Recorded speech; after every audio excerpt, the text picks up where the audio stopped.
بسم اللہ الرحمن الرحیم۔ السلام علیکم۔ سیرت سیدہ عائشہ صدیقہ رضی اللہ عنہا، پارٹ 3 آف 3۔ غلاموں پر شفقت۔ صرف ایک قسم کے کفارہ میں ایک دفعہ انہوں نے 40 غلام آزاد کیے۔ آپ کے کل آزاد کردہ غلاموں کی تعداد 27 تھی۔ تمیم کے قبیلہ کی ایک لونڈی ان کے پاس تھی۔ حضرت صلی اللہ علیہ وسلم کی زبان مبارک سے سنا کہ یہ قبیلہ بھی حضرت اسماعیل علیہ السلام ہی کی اولاد میں سے ہے۔ حضرت صلی اللہ علیہ وسلم کے اشارہ سے ان کو آزاد کر دیا۔ بریرہ نام کی مدینہ میں ایک لونڈی تھی۔ ان کے مالکوں نے ان کو مکاتب کیا تھا، یعنی کہ دیا تھا کہ اگر تم اتنی رقم جمع کر دو تو آزاد ہو۔ اس رقم کے لیے انہوں نے لوگوں سے چندہ مانگنا شروع کیا۔ سیدہ عائشہ صدیقہ نے سنا تو پوری رقم اپنی طرف سے ادا کر کے ان کو آزاد کر دیا۔ ایک دفعہ بیمار پڑ گئیں تو لوگوں نے کہا کسی نے ٹوٹکا کیا ہے۔ انہوں نے لونڈی کو بلا کر پوچھا کہ کیا تو نے ٹوٹکا کیا ہے؟ اس نے اقرار کیا۔ پوچھا کیوں؟ بولی تاکہ آپ جلدی مر جائیں۔ اللہ اکبر! تو میں جلدی سے چھوٹ جاؤں۔ حکم دیا کہ اس کو شریر کے ہاتھ بیچ ڈالو اور اس کی قیمت سے دوسرا غلام خرید کر آزاد کر دو۔ چنانچہ ایسا ہی کیا گیا۔ گویا ایک قسم کی سزا تھی، مگر کتنی عجیب۔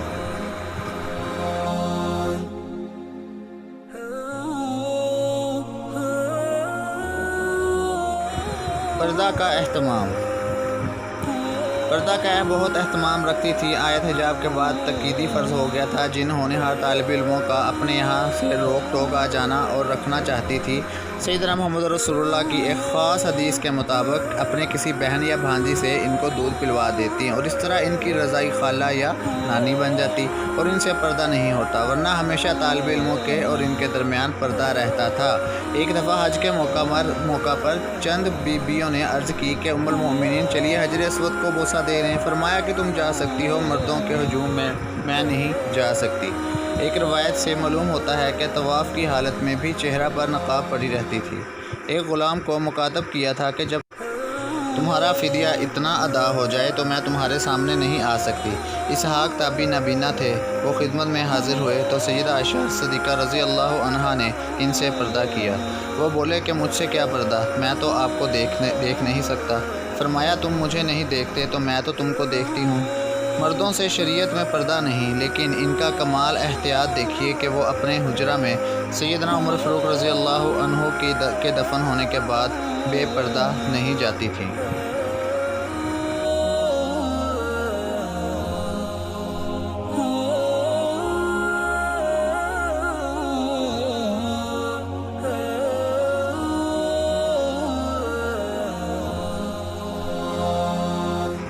فضل و کمال۔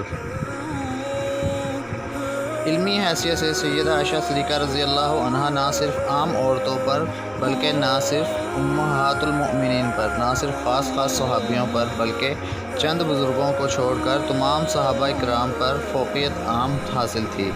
صحیح ترمذی میں حضرت ابو موسیٰ اشعری سے روایت ہے، ہم صحابیوں کو کوئی ایسی مشکل بات پیش نہ آئی کبھی کہ جس کو ہم نے سیدہ عائشہ سے پوچھا اور ان کے پاس اس کے متعلق کچھ معلومات ہم کو نہ ملی ہو۔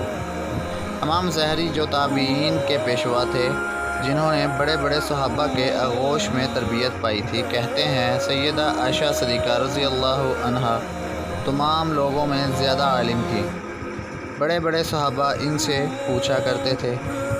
سیدنا عبد الرحمن بن عوف رضی اللہ عنہ کے صاحبزادے ابو سلمہ کو، وہ بھی جلیل القدر تابعی تھے، کہتے ہیں میں نے رسول اللہ صلی اللہ علیہ وسلم کی سنتوں کو جاننے والا اور رائے میں اگر اس کی ضرورت پڑے ان سے زیادہ فقیہ اور آیتوں کی شان نزول اور فرائض کے مسئلہ کو واقف سیدہ عائشہ سے بڑھ کر کسی کو نہیں دیکھا۔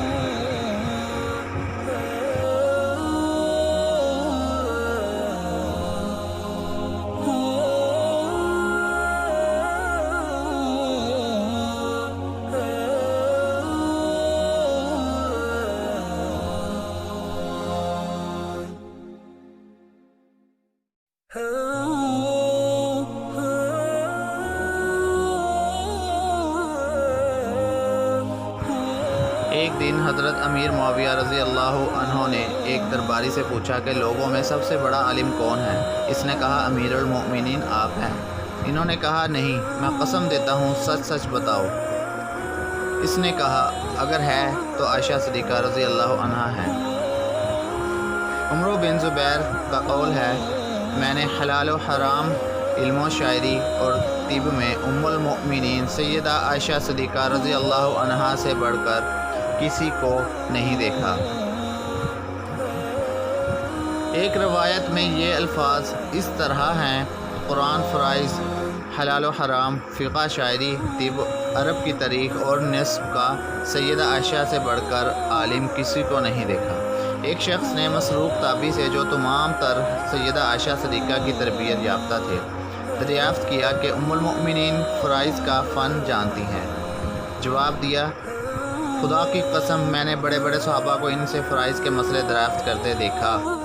حفظ حدیث اور سنن نبوی کی اشاعت کا فرض وہ دیگر ازواج مطہرات بھی ادا کرتی تھیں، تاہم سیدہ عائشہ کے رتبے کو ان میں سے کوئی بھی نہیں پہنچی۔ اگر تمام مردوں کا اثر امہات المؤمنین کا علم ایک جگہ جمع کیا جاتا تو سیدہ عائشہ کا علم ان سب سے وسیع ہوتا۔ بعض محدثین نے سیدہ عائشہ صدیقہ رضی اللہ عنہا کے فضائل میں یہ حدیث نقل کی ہے کہ آپ نے فرمایا اپنے مذہب کا ایک حصہ اس گوری عورت سے سیکھو۔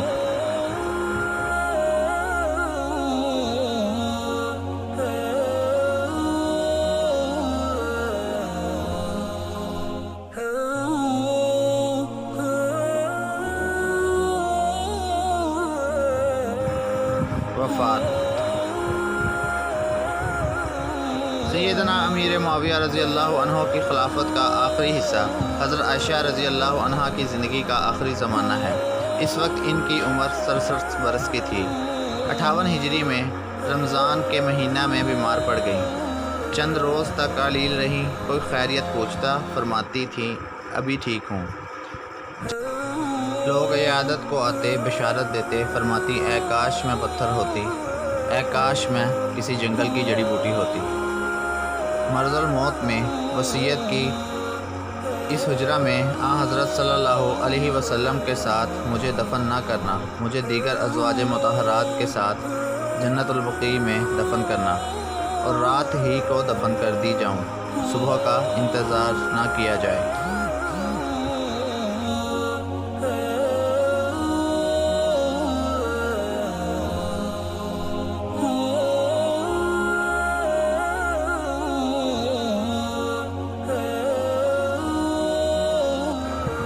58 ہجری تھا اور رمضان کی 17 تاریخ مطابق 13 جون 678 سن تھی۔ نماز وتر کے بعد شب کے وقت وفات پائی۔ جنازہ میں اتنا ہجوم تھا کہ لوگوں کا بیان ہے کہ رات کے وقت اتنا مجمع کبھی نہیں دیکھا۔ بعض روایتوں میں ہے کہ عورتوں کا ازدحام دیکھ کر روز عید کے ہجوم کو دھوکہ دیتا تھا۔ حضرت ام سلمہ نوحہ اور ماتم سن کر بولیں سیدہ عائشہ صدیقہ رضی اللہ عنہ کے لیے جنت واجب ہے، وہ حضرت صلی اللہ علیہ وسلم کی سب سے پیاری بیوی تھی۔ یہ حاکم کی روایت ہے کہ انہوں نے کہا خدا ان پر رحمت بھیجے کہ اپنے آپ کے سوا آپ کو سب سے زیادہ محبوب تھی۔ حضرت ابو ہریرہ ان دنوں مدینہ کے قائم مقام حاکم تھے، انہوں نے نماز جنازہ پڑھائی۔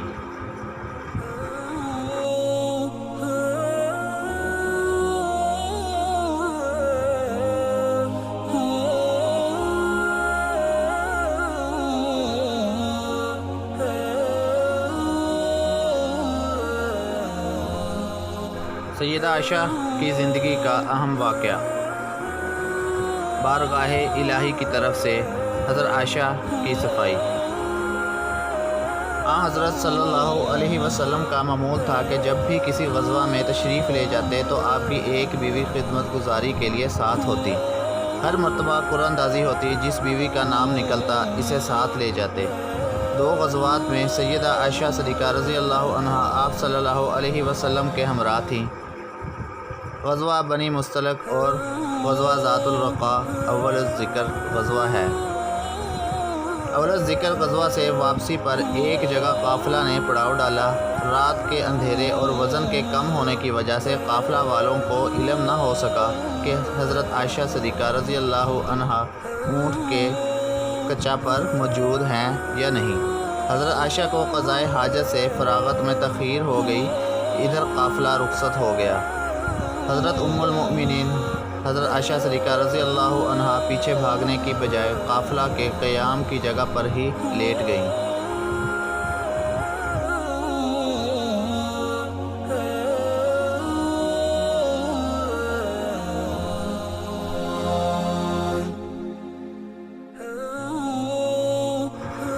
حضرت صفوان بن معطل رضی اللہ عنہ، جن کی ڈیوٹی قافلہ کی گری پڑی اشیاء کی نگہداشت تھی، تھوڑی دیر کے بعد یہاں پہنچے تو سیدہ عائشہ کو دیکھ کر ششدر رہ گئے۔ حضرت عائشہ فرماتی ہیں کہ انہوں نے اونٹ میرے قریب بٹھا دیا اور ان اللہ پڑھا، میں سوار ہو گئی۔ اس لفظ کے علاوہ پورے راستے میں ان کی زبان سے کوئی لفظ میں نے نہیں سنا۔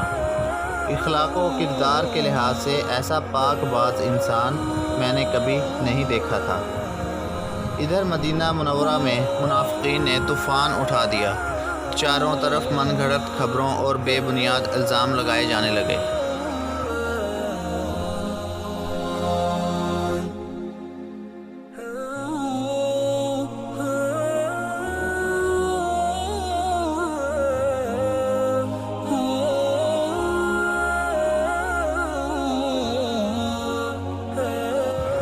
حضرت صلی اللہ علیہ وسلم تک بات پہنچی تو آپ بھی پریشان ہو گئے۔ حضرت عائشہ صدیقہ رضی اللہ عنہا پر حضرت صفوان کے ہمراہ تنہا سفر کو غلط رنگ دیا گیا۔ حضرت عائشہ اپنے گھر تشریف لے گئیں۔ مزید تفصیل کے لیے حضرت سلمان ندوی کی کتاب سیدہ عائشہ ملاحظہ کی جا سکتی ہے۔ الزام کی صفائی اور تحقیق کے لیے حضرت صلی اللہ علیہ وسلم نے صحابہ اکرام رضوان اللہ علیہم اجمعین کا اعلیٰ سطح اجلاس مسجد نبوی میں طلب کرنا پڑا۔ بالآخر حضرت عمر فاروق رضی اللہ عنہ کی رائے کے مطابق وحی الہی کے انتظار کا فیصلہ ہوا۔ اگلے ہی روز درج ذیل آیات قرآنی نازل ہوئیں۔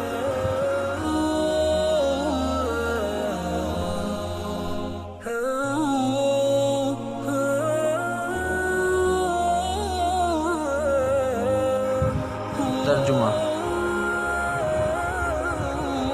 جن لوگوں نے یہ افطرا باندھا ہے وہ تم ہی میں سے کچھ لوگ ہیں۔ تم اس کو برا نہ سمجھو، بلکہ اس میں تمہاری بہتری تھی کہ مومن اور منافق کی پہچان ہو گئی۔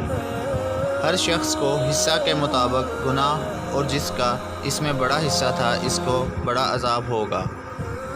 جب تم نے یہ سنا تو مومن مردوں اور مومن عورتوں نے اپنے بھائی اور بہنوں کی نسبت نیک گمان کیوں نہیں کیا، اور کیوں نہیں کہا کہ یہ صریح تہمت، اور کیوں نہیں ان افطرا پروازوں نے 4 گواہ پیش کیے، اور جب گواہ پیش نہیں کیے تو خدا کے نزدیک جھوٹے ٹھہرے۔ اگر خدا کی عنایت و مہربانی دین و دنیا میں تمہارے شامل حال نہ ہوتی تو جو افواہ تم نے اڑائی تھی اس پر تم کو سخت عذاب پہنچتا۔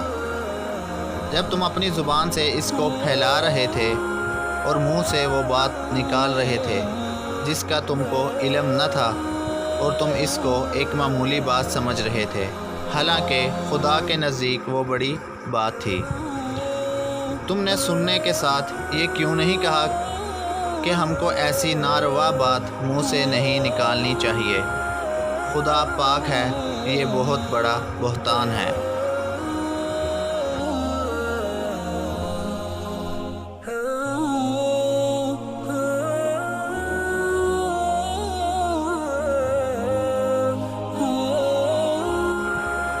سیدہ عائشہ صدیقہ رضی اللہ عنہا کی صفائی میں 17 آیات کا اترنا تھا کہ حضرت عائشہ کی عظمت اسلام کی تاریخ کا حصہ بن گئی۔ اس طرح غزوہ ذات الرقاع کے موقع پر حضرت عائشہ کی وجہ سے تیمم کا قرآنی حکم نازل ہوا۔